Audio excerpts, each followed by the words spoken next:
Je tenais à remercier aussi tous mes coéquipiers parce que ce triplé aussi c'est grâce à eux. Au moment du deuxième penalty, je me suis réuni avec Martin et Kali qui étaient désignés en 2-3 pour savoir si un des deux voulait le tirer. Ils me l'ont clairement offert, ils m'ont dit c'est pour toi, c'est un triplé, c'est rare dans une vie. Donc c'est un moment qui restera gravé forcément pour moi tout au long de ma carrière, tout au long de ma vie.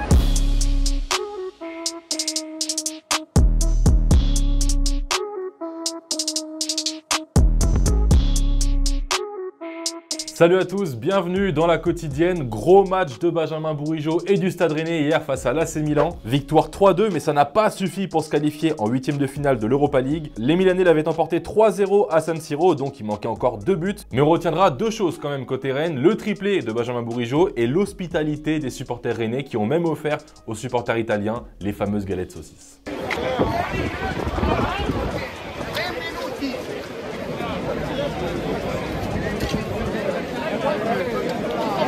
Et de son côté, l'OM hier soir s'est bien qualifié face au Shakhtar Donetsk. Victoire 3-1 des Marseillais avec notamment un but de Pierre-Emerick Aubameyang, mais pas n'importe lequel, puisque c'était sa 31e réalisation en Europa League. Et il est tout simplement devenu le meilleur buteur de l'histoire de la compétition, en devançant quand même un certain Radamel Falcao, c'est pas rien. L'OM qui affrontera en huitième de finale le Villarreal de Marcelino, c'était tellement évident, c'était écrit. Le retour de l'entraîneur espagnol au Vélodrome, 6 mois seulement après son passage express sur le banc olympien. Ça va être chaud pour Marcelino, mais en tout cas pour Jean-Louis Gasset, hier, même si ça avait mal débuté, sa première sur le banc marseillais, elle s'est plutôt bien passée. Quand on est mené 1-0 contre le cours du jeu, bon, on a quand même quelques soucis. Mais quand j'ai vu la réaction et du public et de l'équipe, j'ai dit bon, on va le faire. Et d'ailleurs, premier coaching gagnant pour lui avec l'entrée d'Ismaïla Assar, buteur 10 minutes seulement après son entrée en jeu. Et apparemment, Gislain Prattan, il l'avait prévenu qu'il allait marquer ce soir, le remplaçant. Let's go! Les gars.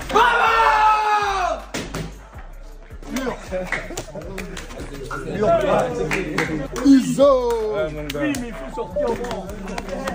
C'est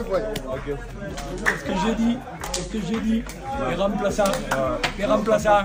Bravo, Avant de découvrir le reste du tirage au sort de ces huitièmes de finale, un petit mot sur le RC Lens qui s'est pris une remontada hier à Fribourg. Les Lensois menaient 2-0 jusqu'à la 67e minute, mais se sont fait rejoindre dans le temps additionnel avant de voir les Allemands inscrire un 3e but en prolongation.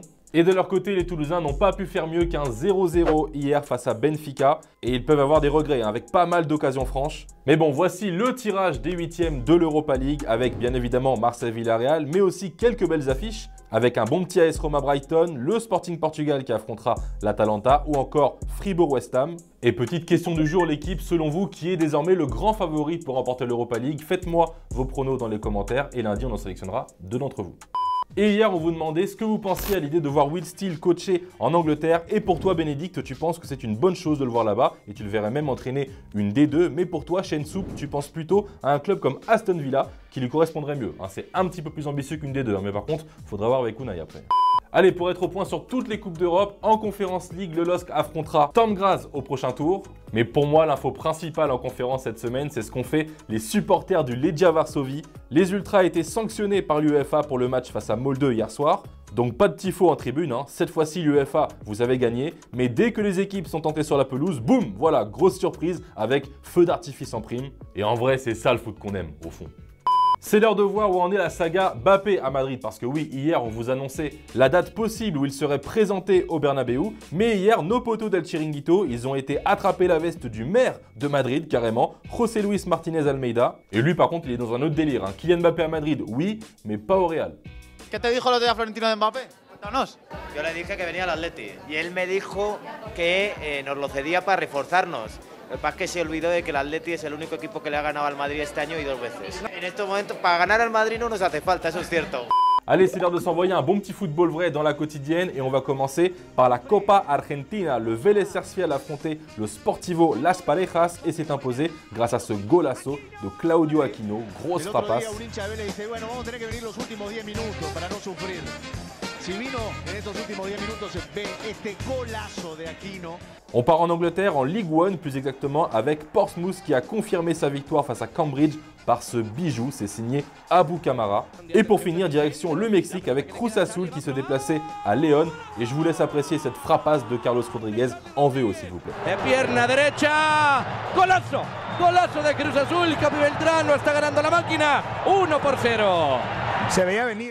Ce soir, il y a de la Bundesliga avec le leader, le Bayer Leverkusen qui reçoit Mayence, possibilité d'avoir 11 points d'avance sur le Bayern Munich. Mais au-delà du succès, ce qui intéresse surtout, c'est l'avenir du coach Xabi Alonso. Parce que oui, cet été, il y aura une place de dispo sur le banc du Bayern, de Liverpool, du Barça. Bref, Xabi Alonso a répondu aux rumeurs en conférence de presse, mais là, c'est clairement pas le moment en fait. Gerade, ich bin der Trainer und das ist sicher. Und in der Zukunft, ich habe nichts Neues zu sagen und wir werden sehen. Es ist nicht ein Thema, natürlich es ist normal, es gibt Fragen, aber es ist nicht der direkte Moment. Le comeback de la semaine, il nous vient d'Allemagne puisqu'un joueur va sortir de sa retraite pour jouer l'Euro cet été. Et il s'agit de Toni Kroos, c'est lui-même qui l'a annoncé sur son compte Instagram. On rappelle qu'il avait décidé de prendre sa retraite internationale en 2021, mais là il a décidé de revenir en sauveur de la Mannschaft pour l'Euro. Je jouerai à nouveau pour l'Allemagne à partir de mars. Pourquoi? Parce que l'entraîneur national me l'a demandé, que j'en ai envie et que je suis sûr qu'avec l'équipe, il est possible de faire beaucoup mieux à l'Euro que ce que la plupart des gens croient actuellement. Un petit mot sur l'affaire Dani Alves accusé d'agression sexuelle dans une boîte de nuit à Barcelone. La sentence est tombée hier pour le Brésilien, 4 ans et 6 mois de prison ferme avec une amende de 150 000 € pour la victime. Et en vrai, on peut dire qu'il s'en sort bien parce que l'avocate de la victime réclamait la peine maximale, à savoir 12 ans de prison. Et l'avocate de Dani Alves, Inés Guardiola, 0van, elle s'appelle vraiment Guardiola, et elle croit toujours en l'innocence de son client et annonce qu'ils vont faire appel. Sigo creyendo en la inocencia del señor Alves. El señor Alves está entero. Voy a ir esta tarde a verle y explicar la sentencia. No he podido todavía estudiarme la sentencia, pero os avanzo que por supuesto que vamos a recurrir. ¿Vale? Et voilà les amis, c'est la fin de cette quotidienne, j'espère que vous avez passé un bon moment avec nous. On va se quitter avec le teaser de la toute première interview d'Adil Rami, pas en tant que joueur mais en tant qu'intervieweur. Et ouais, c'est avec Hugo Lloris et ce sera à suivre dimanche dans Téléfoot. Voilà, prenez soin de vous, passez un bon week-end et on se retrouve lundi. Salut. Un temps idéal. C'est quoi? Là, c'est Los Angeles. Ça te fait penser à quoi tout ça? Un peu à Nice. Plus à Nice ou plus à GTA? Ah ouais, GTA, ouais. J'ai passé beaucoup de temps sur GTA plus jeune. Tu sais aussi que je connais Los Angeles un petit peu? Ouais, je le sais, je le sais. Jusqu'à Malibu. On m'a déjà parlé de toi ici. J'ai une histoire avec toi, Lyon-Lille. Ouais. Et mon premier but de ma carrière, malheureusement, c'est contre toi. Ah putain. Attends, c'est encore toi, attends, j'ai de voir quelqu'un. Premier but en Ligue 1 contre moi, première interview avec moi. Ah, attends. C'est vrai ça.